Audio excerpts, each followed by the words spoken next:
Tito was like a brother to Miguel. So why not go along with his plan to control the cartels? Tito always thought Miguel deserved more. If not for what his uncle done years before, his father would have lived and they wouldn't have to pull this score. Miguel's father controlled the borders. Whoever controlled the borders maintained order. The Mexican cartels depend on that order. His father controlled the borders and cartels in that order.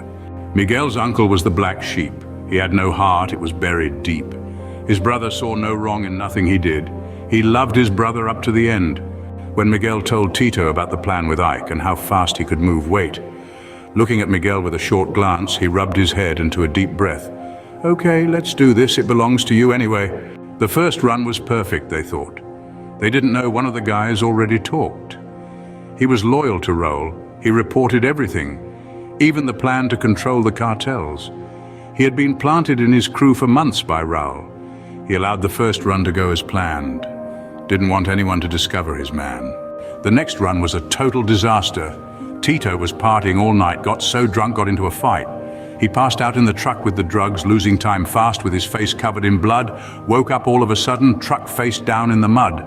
This was the end of Tito's life. Rowell and his men pulled him out the truck. No matter what they did to him, he would not give Miguel up. Rowell was tired of this torture. He knew who he worked for. He just loved to watch Tito suffer.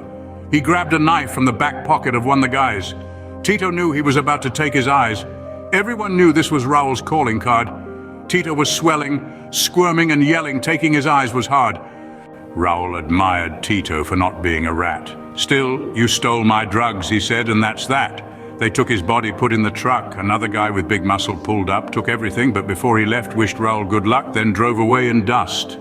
Rowell arrived at Miguel's house, set a man to check it out. Looking through the window of the living room, he said, no one's here. Rowell didn't care. He set in one more to kick down the door. Walked in, stepping on the door, laying on the floor. To make a surprise, the other guys fixed things right back like they were never there.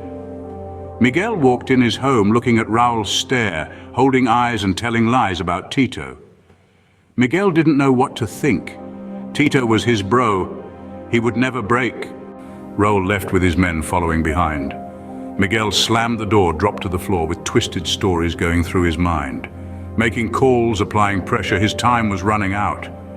There was word from the hood the bounty was out. That they're looking for this little kid whose brother is big and running things in the hood. They spotted and grabbed him, it's all good. This kid said his name is Devon and I'm not Sel.